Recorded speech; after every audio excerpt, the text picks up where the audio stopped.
De 2 a 6 anos, tem um trabalho de 2 a 6 anos. Além disso, é isso? Os maiores ficarão aí embaixo sob os cuidados dos pais. Amém? Amém? Amados, ainda de pé, eu gostaria que você curvasse sua fronte. Vamos orar ao Senhor.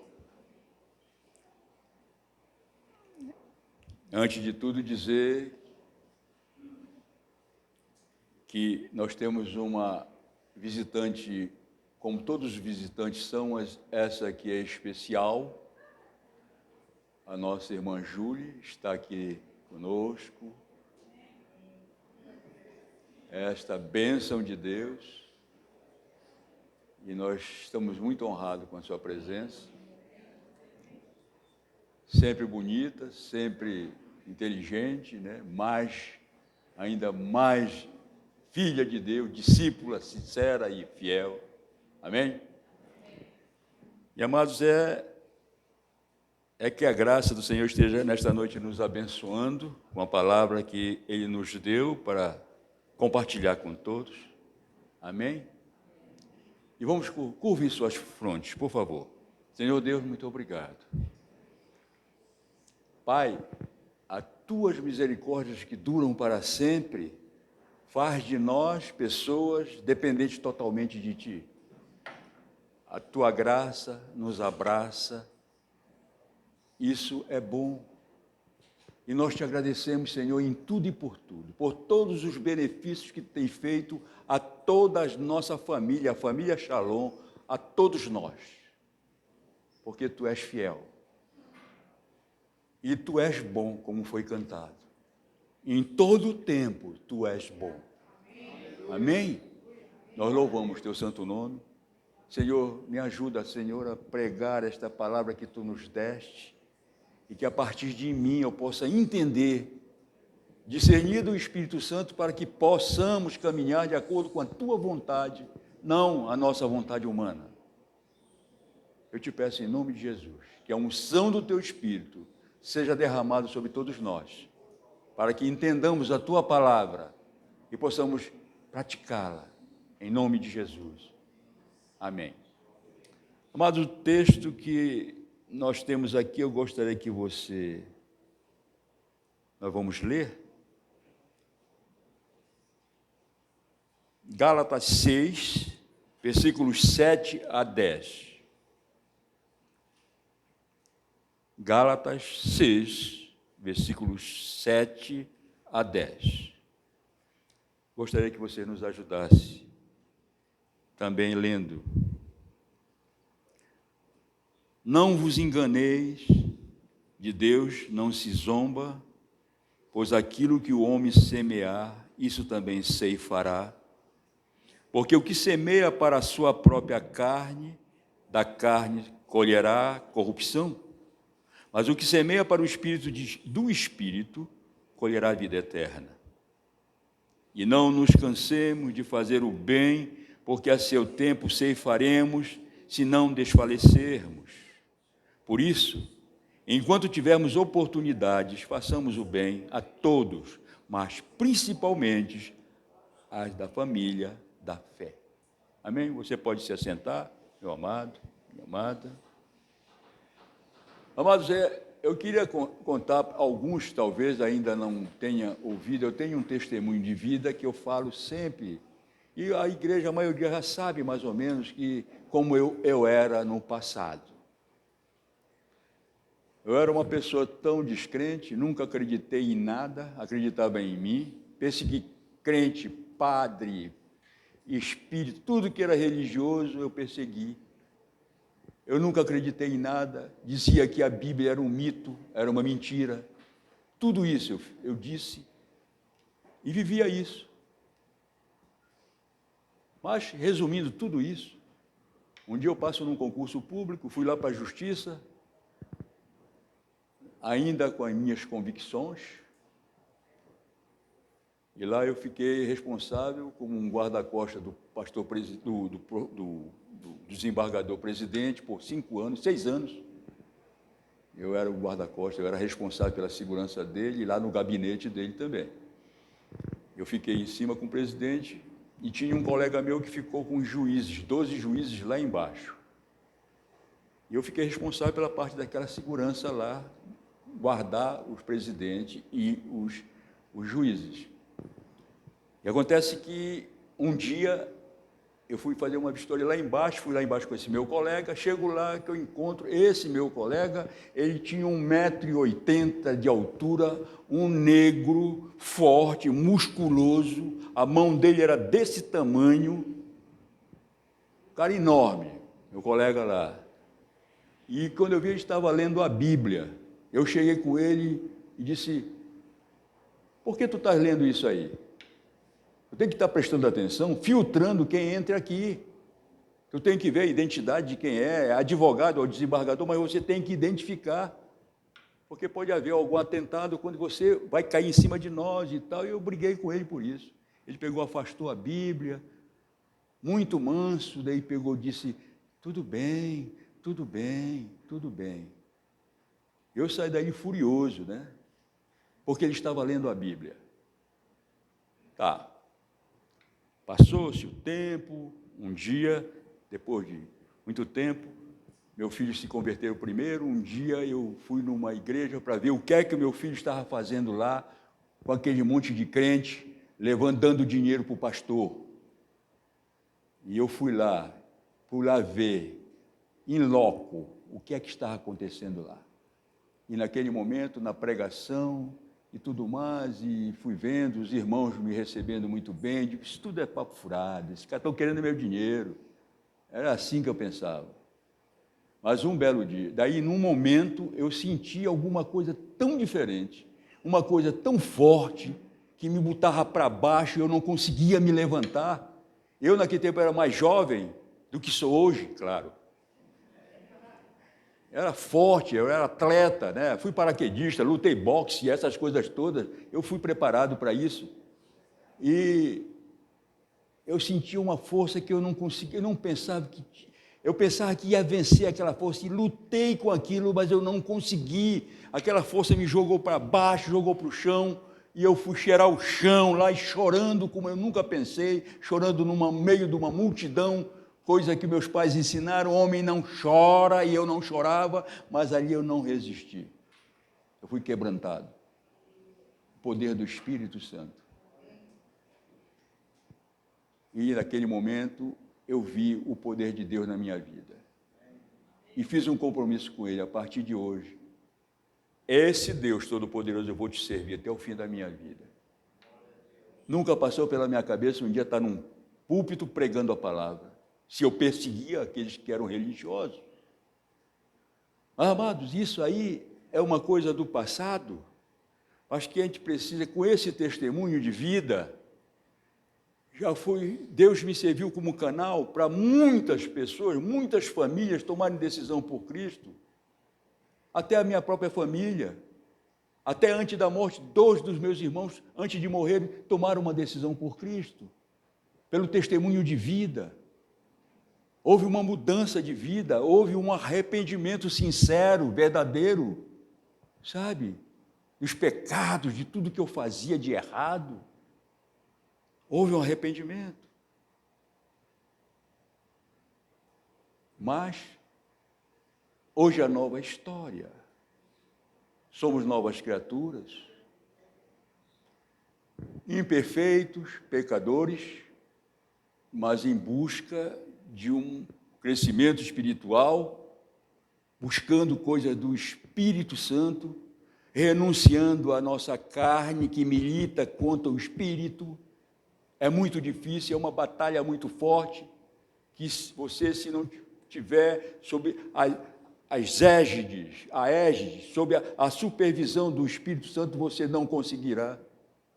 Mas eu peço que as pessoas que estejam conversando, por favor, não usem conversa paralela, porque isso atrapalha o entendimento até das pessoas que estão ao lado. Por favor. E voltando a esse assunto, amados, eu quero dizer que hoje nós vemos pessoas que foram ganhos para Cristo através de muitos testemunhos, estão aqui sendo fiéis ao Senhor. Mas é assim. Eu vou fazer uma pergunta agora para você, já parando essa parte como introdução. Quem de vocês gosta de plantar? Levante a mão. Eu gosto. Eu gosto muito de plantas, gosto de plantar. E lá em casa tem toda a planta que você imaginar. Tem até uma macieira que ainda não deu nada. Mas vai dar. Em nome de Jesus. Certa vez eu semeei várias sementes e germinaram. E um dia fui avisado que a árvore de rambustão, estava cheia de frutos, e eu não me lembrava que havia plantado aquela árvore naquele lugar. Tanta coisa que eu plantei. Agora tinha frutificado. Tinha dado frutos, muitos gostosos, até trouxe para alguns irmãos aqui. E eu ficaria muito espantado se eu tivesse plantado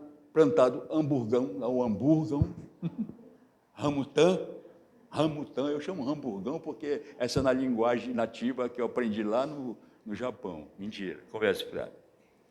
Então, amados, o ramutã nasceu, germinou e começou a dar. Agora, imagine se tivesse dado bananas. Eu ia ficar meio maluco, não é possível. Eu plantei ramutã e agora nasceu bananas. Não é isso? Mas nós vamos ler, passar para o texto de Gálatas 6, vamos ler, eu quero que nos ajude, né? Nós já lemos isso, inclusive, mas você fique na mente o que foi lido, porque tem muito a ver com essas coisas todas que eu estou falando. A lei natural diz que colhemos o que plantamos, e isso também é verdadeiro para outras áreas da nossa vida, não só no lado espiritual, na sua vida profissional, na sua vida no trabalho, na sua vida na universidade, no colégio. Tudo o que você plantar, você vai colher. Tudo. Isso é um princípio de Deus, né? Aqueles que criticam negativamente as pessoas, que caluniam, que difamam alguém, seus amigos ou mesmo os irmãos na fé, perderão a amizade deles. Toda ação tem uma consequência. Se plantar para satisfazer seus próprios desejos, colherá tristezas e pecados. Se plantar para agradar a Deus, colherá alegria e a vida eterna. Amém? Nós temos um primeiro tópico. Quando zombam de Deus, ou quando nós zombamos de Deus. Está no verso 7 que nós lemos. Lá no livro de Jó, no capítulo 4, versículo 8, ele um daqueles amigos, colegas de Jó, amigos da onça de Jó, ele estava confrontando Jó naquele momento. Jó estava numa situação muito frágil, né? E ele estava num momento de sofrimento, e Jó se achando inocente pelo que estava passando. Então aquele amigo da onça diz: lembra-te agora, qual é o inocente que jamais pereceu? Onde foi os sinceros destruídos? Segundo eu tenho visto, os que lavram iniquidade e semeiam mal, cegam, quer dizer, colhem isso mesmo. Parte do que ele disse é verdadeiro e parte é falso. É verdade que os que promovem pecado e problemas eventualmente serão punidos. E é falso que qualquer pessoa do bem, inocente, nunca sofrerá. Isso é mentira. Que todos nós, discípulos de Jesus, que buscamos ao Senhor, nós não estamos isentos de sofrer, de ser perseguido, de adoecer de qualquer coisa. Não, nós não somos isentos disso, né?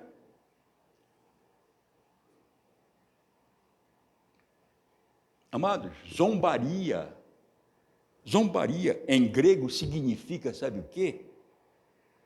Torcer o nariz. Como é esse torcer o nariz? é levantar o nariz com desprezo para Deus, querendo ser mais do que Deus. Isso é torcer o nariz, é zombar de Deus. No original grego, é isso que te entende. Quando nós não queremos obedecer a Deus, torcemos o nariz. Tá fora, não tem nada a ver, sabe?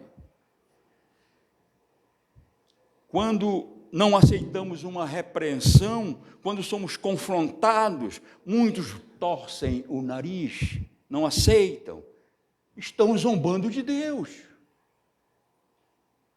Paulo aqui fala do princípio de semear e colher.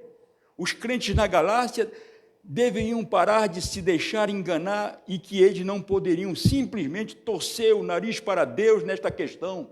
Lá no versículo 8 diz: irmãos, muitos podem pensar que zombam de Deus, torcem o nariz, quer dizer, não aceitando as verdades de Deus, só quando adulteram, agem desonestamente, quando matam, quando roubam, quando furtam. Porque há uma diferença entre roubar e furtar. Roubo é aquilo, assalto, todo mundo está vendo. Furtar é pegar as coisas que a pessoa que ninguém está vendo. Você vê geralmente aí na televisão, você vê as câmeras pegarem as pessoas que estão sendo desonestas, estão furtando roupas, botando por debaixo da roupa, e a câmera está filmando lá, está vendo tudo. Tudo não, é limitado.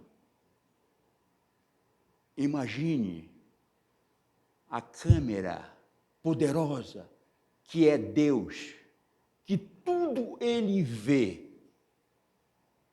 Não há limite para que Ele veja. Ele não vê só o exterior, Ele vê o interior de cada um de nós. Neste momento, agora, nesta hora bendita, Ele está visitando cada um coração de vocês e sabe qual é o pensamento de cada um de vocês. Não sei se tem alguém torcendo o nariz para Deus. Não, isso eu não aceito. Não sei. Mas Ele vê tudo isso.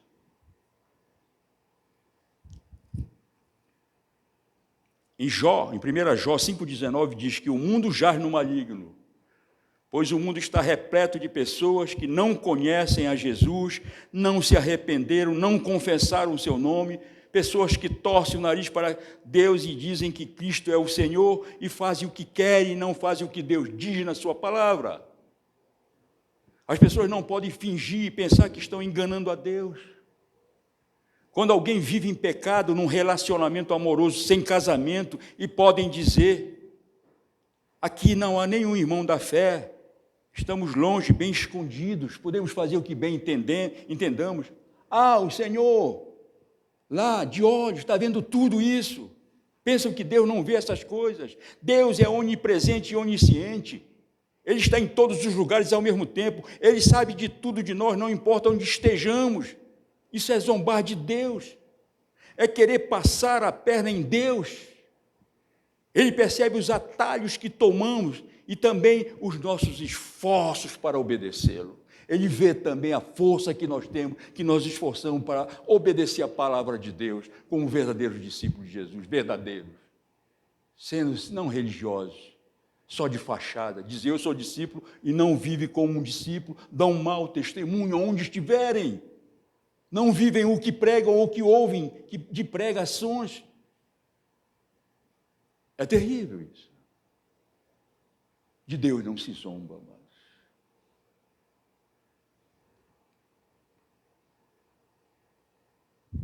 Pessoas que querem agradar a todos.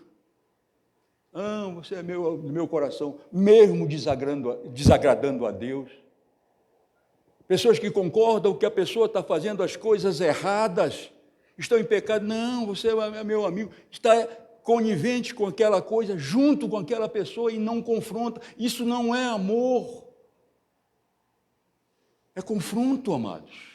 Você está errado, meu amado, não é assim. Quer dizer, concorda e agrada, e aplaude, é aplaudido, mas Deus está vendo lá, dizendo, não concordo com isso, está errado. Estão zombando dele, do Senhor. Aí nós ficamos, às vezes, desanimados quando praticamos o bem e não recebemos nenhuma palavra de agradecimento, ou não ter nenhum resultado positivo, não adiantou nada. Poxa, eu fiz aqui, e as pessoas ficam pensando isso. Não interessa.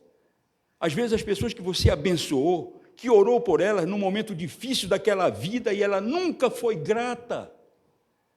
Muitas vezes até substituiu o abençoador por outra pessoa. É assim que funciona. Somos ofendidos por pessoas de forma muito forte e nos ressentimos.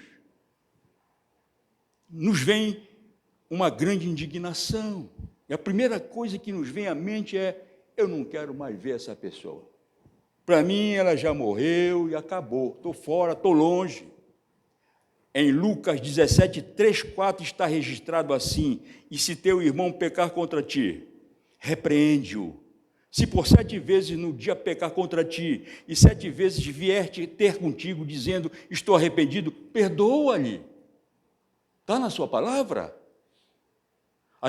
A respeito da declaração de Jesus ao perdão ao próximo, Jesus deseja que o discípulo de Jesus queira sempre perdoar e ajude os que o ofendem, em vez de abrigar em seu coração um espírito de vingança e ódio. Ore por ele.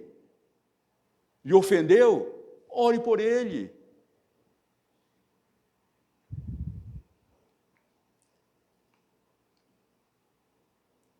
Nós precisamos perdoar, porque se não perdoarmos, Deus não nos perdoa. Está na palavra.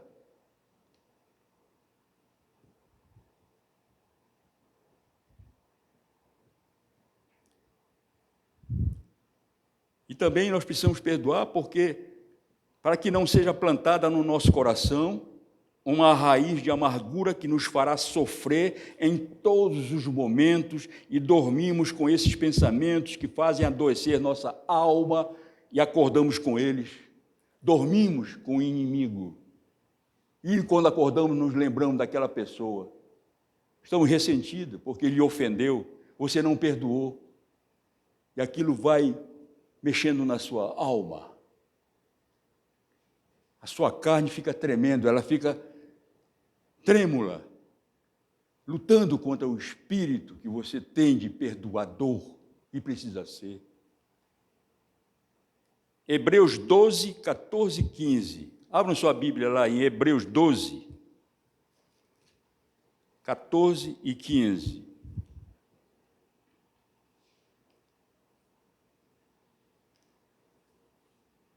Segui a paz com todos e a santificação, sem a qual ninguém verá o Senhor. Atentando diligentemente, porque ninguém seja faltoso, separando-se da graça de Deus. Nem haja alguma raiz de amargura que, brotando, vos perturbe e, por meio dela, muitos sejam contaminados. Amados, mas Paulo, ele desafiou os Gálatas e nós também hoje, a praticar o bem, não desanimar e confiar em Deus quanto ao resultado. No tempo certo, colheremos uma safra de grandes bênçãos, de coisas abençoadoras e virão, porque você obedeceu, você não zombou, você não torceu o nariz para Deus, você perdoou. O segundo tópico, nós temos qual semente semeamos na nossa vida, na família, no ministério. Nós estamos falando sobre plantação, de plantar sementes. Qual foi a semente? Confrontando, lá está no versos 8 e 10.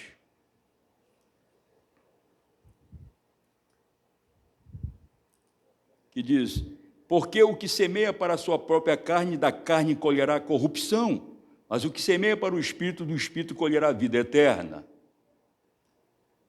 E não nos cansemos de fazer o bem, porque a seu tempo ceifaremos, se não desfalecermos. Por isso, enquanto tivermos oportunidade, façamos o bem a todos, mas principalmente aos da família da fé. O que quer dizer isso, amados? Procure fazer o bem, Primeiro, aos da fé, ao da sua igreja, aos seus irmãos. E depois outras pessoas, sabe? Você faz, ajuda as pessoas necessitadas dentro da sua igreja, tudo bem, uma cesta de alimento, a cesta do amor, amém. As pessoas de fora, você ajuda com evangelização, falando de Jesus, para que essas pessoas tomem uma decisão por Cristo e não morram, e ao morrer irem para o inferno. É isso que ele quer dizer aqui no versículo 10, no final. No versículo 10 diz, por isso, enquanto tivermos oportunidade, façamos o bem, e a todos, mas principalmente os da família da fé. Entenda isso, amado. Mas aqui, o que acontece aqui, amado, confrontando e não fazendo a vontade da filha do filho, como é? Que semente você está semeando? Confrontando e não fazendo a vontade da filha do filho, ou passando a mão sobre a cabeça deles? Quem manda no seu lar? É você, pai, mãe, ou os seus filhos? Filhos que não respeitam seus pais, que não os honram, por culpa dos próprios pais que não os corrigiram, que não impuseram limite aos filhos. A minha mãe, é como se fosse um livro, Minha Mãe e Eu. A minha mãe, certa vez, ela estava cansada de mim, porque eu não era muito acomodado. Eu era ruim. 3 vezes quase morro afogado, aprendi a nadar assim. Atropelado por carro 2 vezes, porque eu jogava futebol no meio da pista e, sabe, quem joga futebol está muito ocupado em querer meter gol e não sei o quê, e aquilo perdido, o carro está passando aí, o cara cantando pneu em cima, e o rádio cipó chegava lá em casa, ei, dona Enedina, olha, o Arão ia morrendo ali. Daí, quando ele chegar aqui em casa, eu converso com ele. Olha, nesse dia, ela me pegou, me amarrou num cajueiro, cheio de formiga de fogo, e ela lá numa tina lavando roupa. Não tinha essas máquinas hoje, que todo mundo tem, máquina tão moderna, né? Máquina de lavar roupa. Eu acho que vão inventar uma máquina que vão lavar a roupa, e já quando sair, já sai passadinha, cheirosinha, está tudo ali dobrada. Isso pode até inventar, isso a tecnologia está assim. Mas no tempo da minha mãe, era uma tina. O que era tina? Era de um barril que era cerrado no meio para lavar roupa. E a minha mãe estava lá de frente de mim e eu lá, sofrendo com as formigas. Mãe, me tira daqui. Não, você fica aí. Fica. E veio meu cunhado, minha sogra, tire ele daí. Ele está, não, deixa ele ficar aí. E lá, e tudo, e eu sofrendo lá. Era formiga daqui, formiga de fogo, tirando pedaço, eu aqui sofrendo, amarrado lá, sabe? Parece um criminoso, tá? Daí ela fazia tudo isso e tal. Aí passou-se, aí depois ela terminou todinho, ela terminou de lavar, estendeu suas roupas, ela saiu com a mão cheia, parece que eu estou vendo, a mão dela cheia de sabão, e pegou passando assim no avental, foi lá com muita calma, muito devagar, andando devagar para me soltar. Todo marcado, daí saí de lá, olhei para ela assim, poxa, a minha mãe é perversa. Aí tá, tudo bem. Passou-se. Hoje, eu imagino o que passou no coração daquela mãe. Como ela fez aquilo? Pensa que foi por bem? Pensa que ela não estava sofrendo aquilo no seu coração de fazer isso com o filho dela?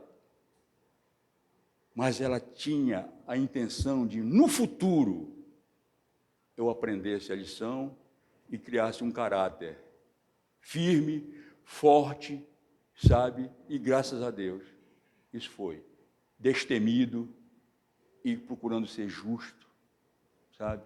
Isso tudo eu compreendo depois, eu compreendi depois. E dei graça pela minha mãe. Nunca passaram a mão na minha cabeça.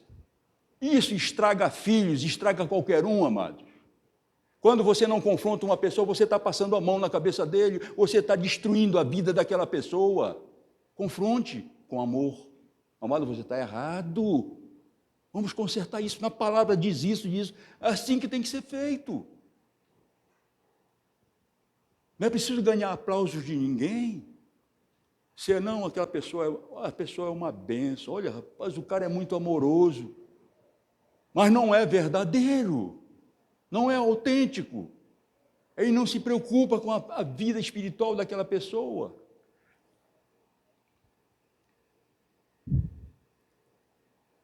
Nos Salmos 126, 5 e 6 diz: os que semeiam em lágrimas cegará com alegria. Aquele que leva a preciosa semente andando e chorando, voltará sem dúvida com alegria, trazendo consigo os seus molhos. É isso. O quebrantamento de coração e a constante semeadura em um coração contrito trarão da parte de Deus as bênçãos da renovação, do avivamento e de operação de milagres. Amém, amados? Uma mãe que não é desta igreja me procurou certa vez e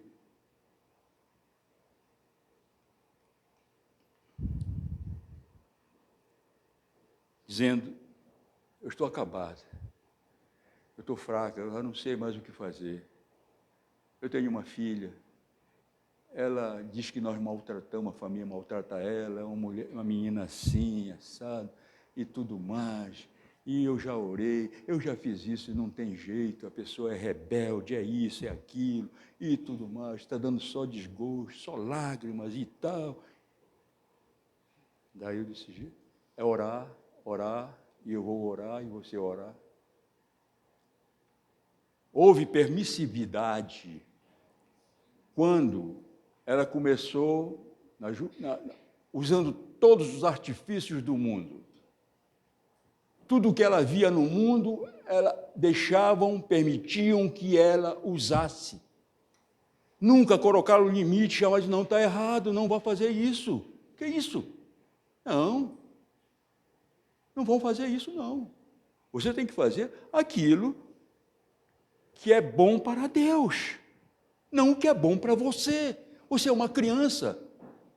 Adolescente é uma criança, amado. Ainda não está formado, não. Ainda não tem maturidade. É preciso colocar limites, sabe? E não também é uma resposta de Deus.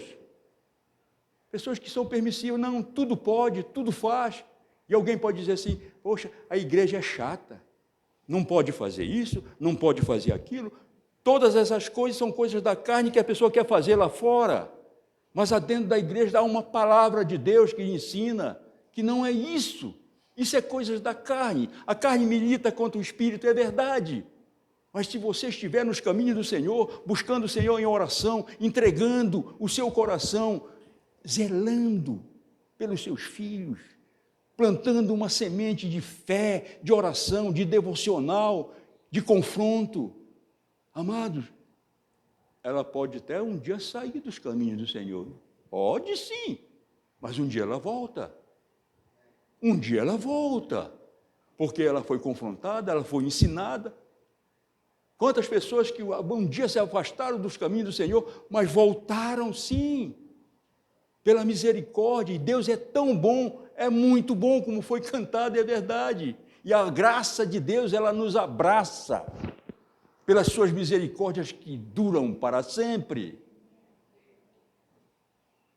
Amados, é muito fácil ver uma pregação que você se sinta muito bem, o seu ego massageado, uma alegria, às vezes até falsa, eu não quero julgar.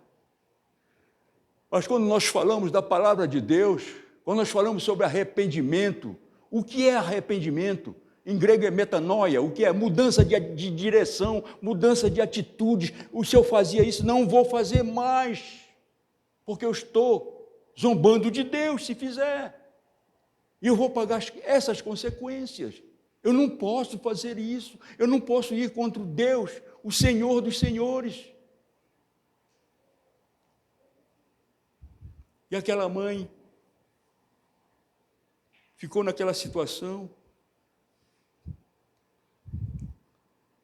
Ela seguia a filha seguia a moda do mundo e ela estava assim mesmo. E eram de uma igreja.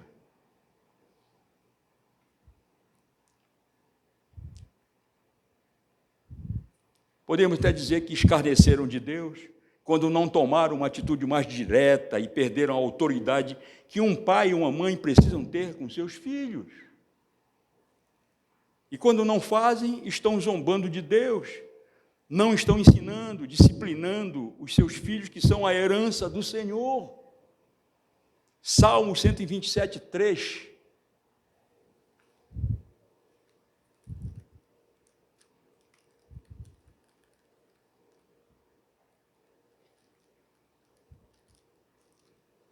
Quem achou aí? Alguém achou? Pode ler.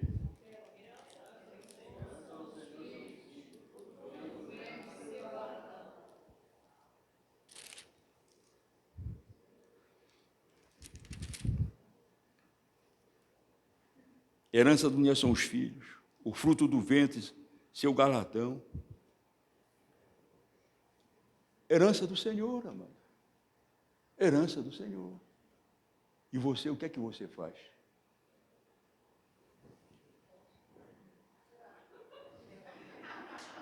Quer falar?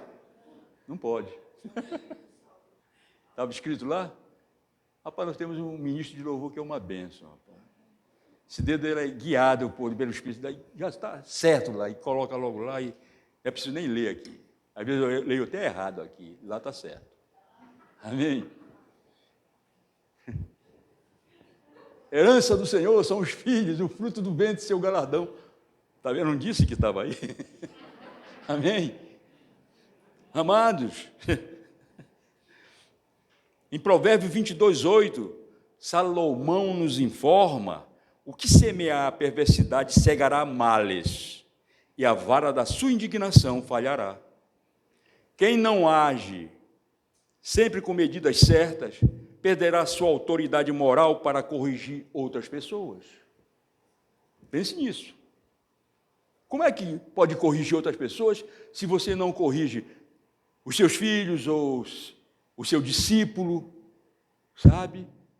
Se você concorda com o seu discípulo, se ele está fazendo alguma coisa errada, e você diz, não, é assim mesmo, meu discípulo, eu vou orar. Não, está errado. Olha, de acordo com a palavra, vamos lá, vamos mudar. Arrependimento, né?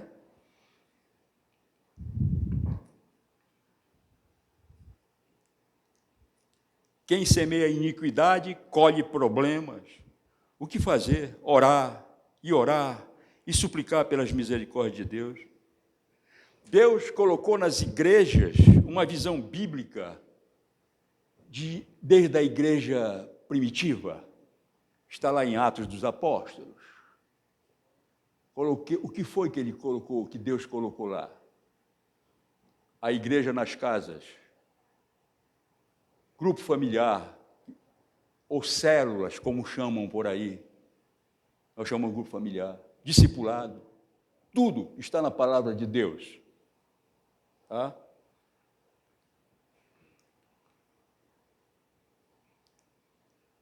Essas coisas não veio de homens, veio de Deus, porque a Bíblia é divinamente inspirada pelo sopro do poder do Espírito Santo. Os escribas humanos que escreveram, mas ouviram do Espírito. E o que está na Bíblia, não existe erro, a Bíblia é inerrante.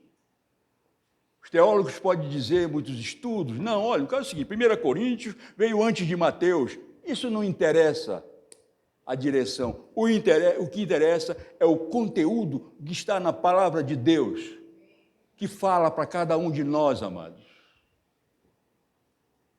Deus nos ensina através da sua palavra. Não comer as palavras, não comer as verdades, não com palavras adocicadas, não.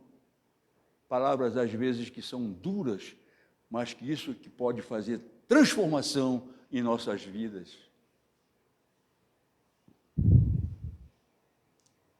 Quando nós não aceitamos a visão de Deus, estamos zombando dele. Quando nós não aceitamos o discipulado, quando nós não aceitamos o grupo familiar, a reunião nas casas que tem uma coisa abençoadora, onde tem os anfitriões que recebem, que renunciam, pagam um preço por isso. E as pessoas, quando não entendem isso, vão pagar um preço muito alto. Estão zombando de Deus, porque está na palavra de Deus.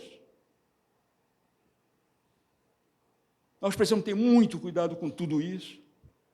Quem planta ventos, colhe tempestades. Esse é um ditado muito antigo, é do tempo do Maurício, não é do meu tempo. Mas todos nós conhecemos isso. Quem obedece à palavra de Deus agrada o seu coração, e ele abençoa com todas as sortes de bênção, como está no verso 8. Se plantar para satisfazer seus próprios desejos, terá uma colheita de tristezas e pecados. Se plantar para agradar a Deus, colherá a alegria e a vida eterna.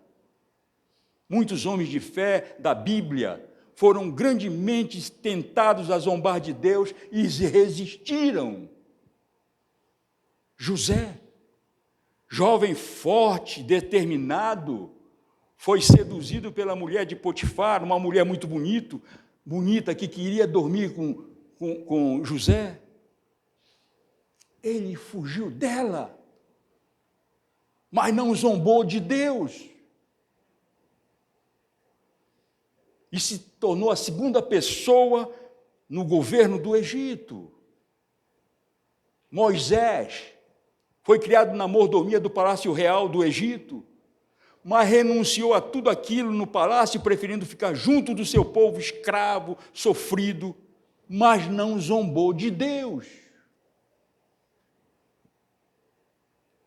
Se zombarmos de Deus, nós precisamos imediatamente nos arrepender verdadeiramente. Amados, as chaves do sucesso espiritual do Evangelho de Jesus se chama arrependimento. Pense nisso. 2 Coríntios 7,10. Porque a tristeza, segundo Deus, opera arrependimento para a salvação, da qual ninguém se arrepende, mas a tristeza do mundo opera a morte. O sofrimento por nossos pecados pode resultar em mudança de comportamento. Muitas pessoas sentem tristeza apenas pelos efeitos dos seus pecados ou porque podem ter sido surpreendidas pecando. Isso é um sofrimento sem arrependimento, é remorso, é diferente. Compare o remorso e o arrependimento de Pedro com a amargura e o ato suicida de Judas. Pedro negou o Senhor, fez tantas coisas erradas, mas ele se arrependeu sinceramente, chorou e se arrependeu. Judas não, endureceu seu coração, levantou seu nariz e torceu para Deus e foi se matar. Devolveu o dinheiro, remorso, não era arrependimento.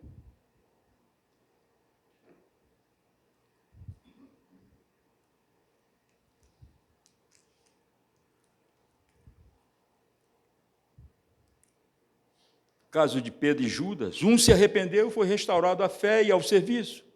O outro tirou a vida dele próprio. Davi foi um homem segundo o coração de Deus. Davi, um homicida, adúltero, muitas coisas erradas, e ele continuou sendo um homem segundo o coração de Deus. Por quê? Porque ele se arrependeu sinceramente, ele chorou aos pés do Senhor. No Salmo 51, a confissão de arrependimento mais forte que existe na palavra de Deus está no Salmo 51. Leia, medite nela. Dá vontade de ler um pouco, vou ler um pouquinho dela, não todo. Salmo 51.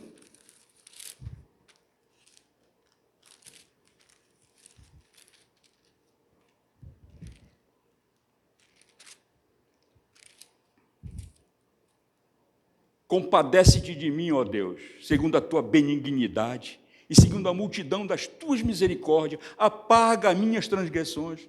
Lava-me completamente da minha iniquidade e purifica-me do meu pecado, pois eu conheço as minhas transgressões e o meu pecado está sempre diante de mim. Pequei contra ti somente, e fiz o que é mal perante os teus olhos, de maneira que será tido por justo no teu falar e puro no teu julgar. Eu nasci na iniquidade e em pecado me concebeu minha mãe. Este te comprazes, na verdade, no íntimo, e no recôndito me fazes conhecer a sabedoria, e aí vai. É forte, amados, a confissão de Davi. Por isso, ele continuou sendo um homem segundo o coração de Deus. Ele não zombou de Deus, ele não fingiu um arrependimento que ele tinha, não foi remorso, foi arrependimento. Ele pagou o preço pelos seus filhos, por tudo aquilo, porque o preço tem que ser pago, porque é um princípio de Deus.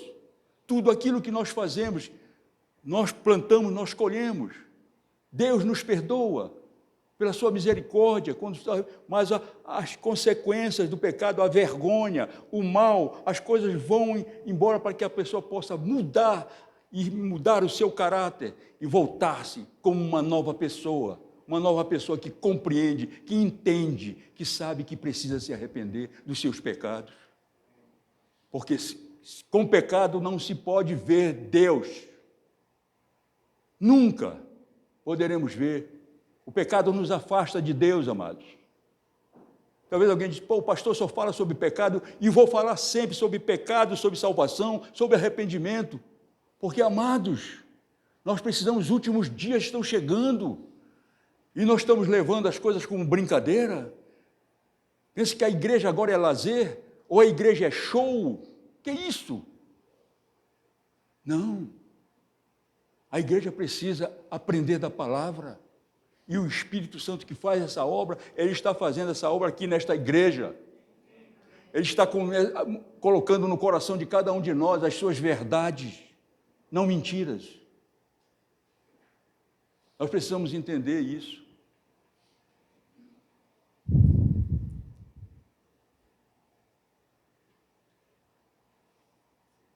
João Batista, em João 1,23, disse, eu sou a voz que clama no deserto. Endireitai o caminho do Senhor, como disse o profeta Isaías. Construir um caminho reto e plano significa estar limpo de mãos e coração. Quer dizer, arrependido de atitudes erradas que fez e um coração quebrantado em Deus. Caminho sem obstáculos, pedras de tropeço, incredulidade, medo, falta de arrependimento.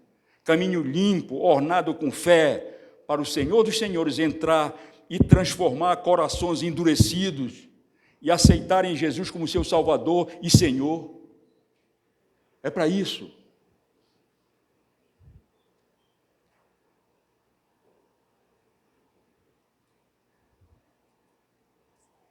Construir um caminho reto e plano para Deus é isso. É um caminho que Ele possa passar, que não tenha nada que impeça o seu passar, e que possa entrar no coração daquelas pessoas que ainda não conhecem Jesus. É isso que quer dizer, um caminho limpo. Mas para esse caminho tem que tirar as coisas ruins do meio. Pecado não confessado, mentiras e outras coisas mais.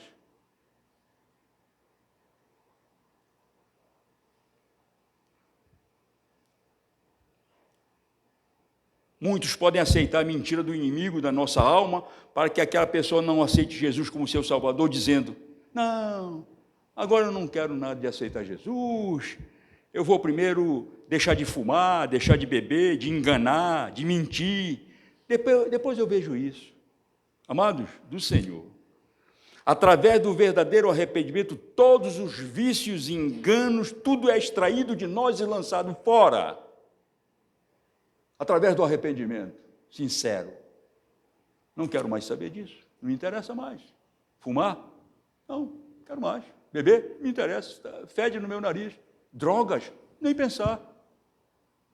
Eu não vou zombar de Deus.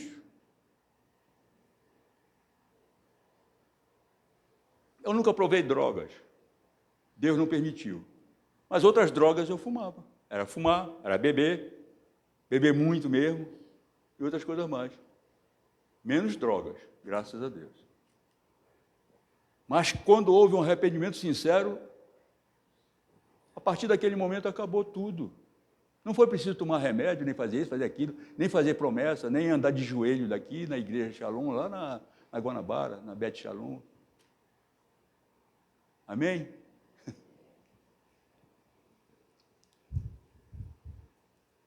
Mateus 3, 1, 2 diz, e naqueles dias apareceu João Batista pregando no deserto da Judéia e dizendo, arrependei-vos, é chegado o reino dos céus. O primeiro passo para uma pessoa se converter a Deus é admitir que é pecador, como João Batista exortava. Então Deus recebe-o e o ajuda a viver do modo que Ele quer. Lembre-se que só Deus pode livrar do pecado. Ele não espera que limpe a nossa vida antes de irmos a Ele. Limpe com coragem o caminho de Jesus até o seu coração. Semeie agora no seu coração a esperança em Cristo e você colherá a vida eterna. Cristo diz em Apocalipse 3:20, eis que estou à porta e bato.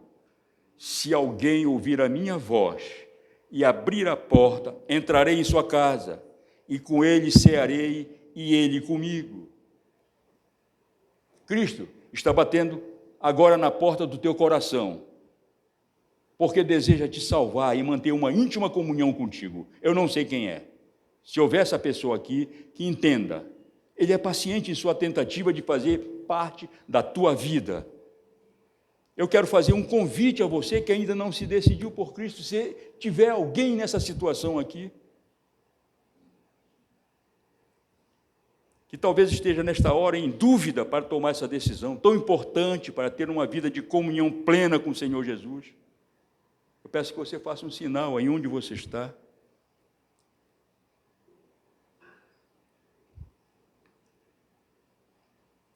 Se você deseja ser uma discípula ou um discípulo de Jesus, de ter uma sublime comunhão com o nosso Senhor e Salvador Jesus, o Cristo, o ungido de Deus, alguém aqui e agora que quer deixar o Senhor reinar em sua vida?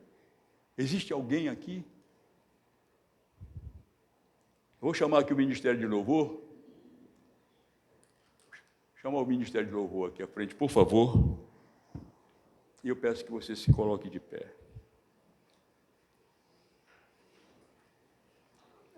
Mas o convite que foi feito ainda está de pé. Se durante já no final, se você quiser tomar essa decisão, é só fazer um sinal com a sua mão e nós vamos orar por você. Chamando o Ministério de Louvor. E agora eu peço que todos se coloquem de pé, já estão de pé, curvem suas frontes. Em silêncio, em 1 minuto, por favor. Em 1 minuto de silêncio. A partir de agora.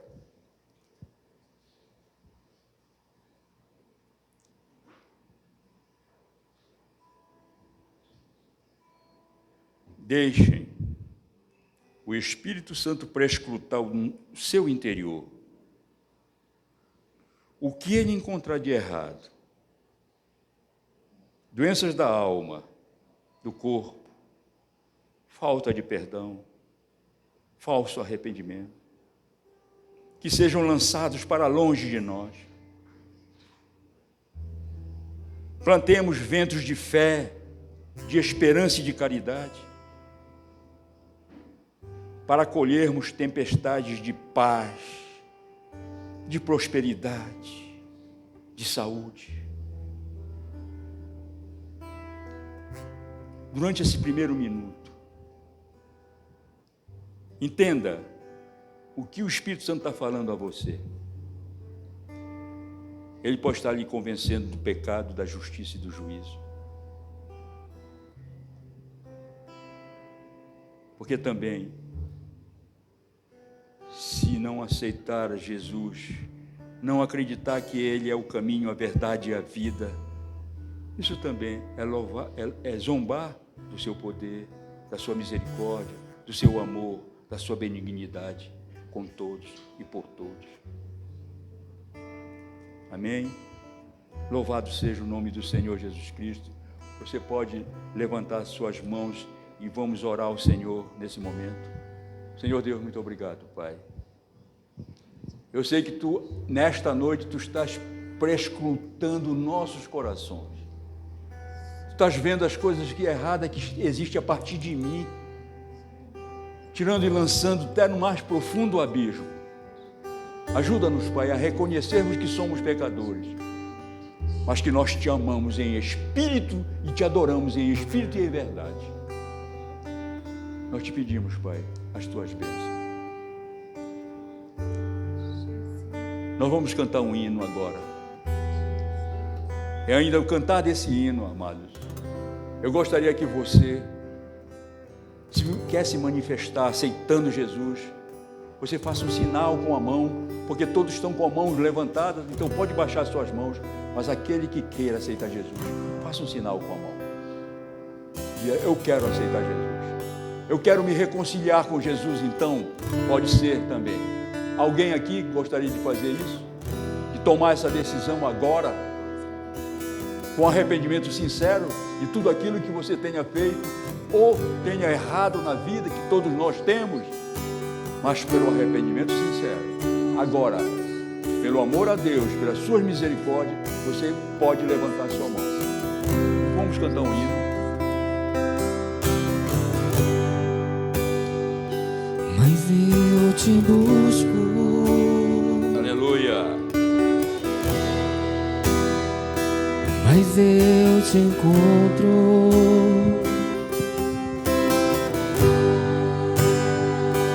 mas te conheço,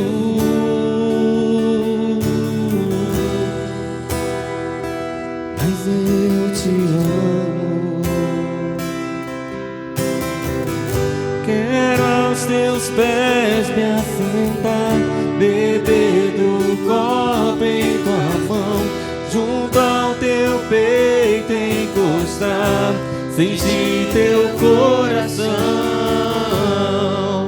É um amor tão grande, mais do que eu possa suportar. Tua paz me invade, extasiante.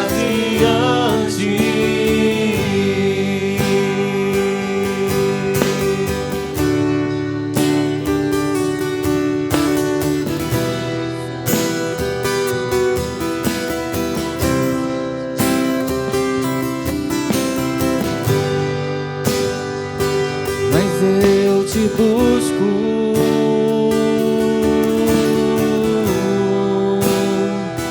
mas eu te encontro,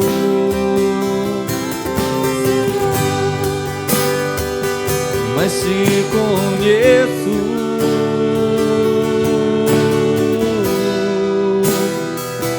mas eu te amo.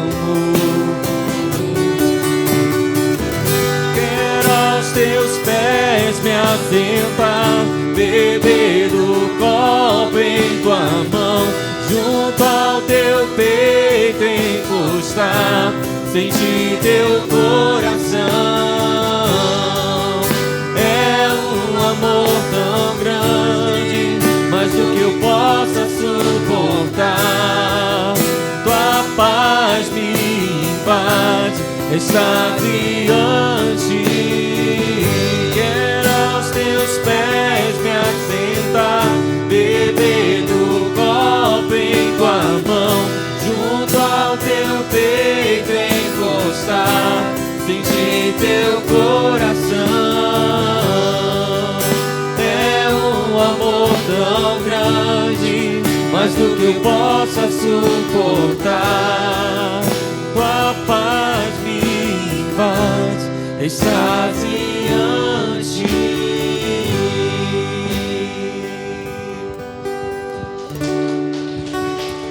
Seja o nome do Senhor. Você pode se assentar, meu amado, minha amada. E agora nós vamos passar aqui para a ministração da ceia do Senhor.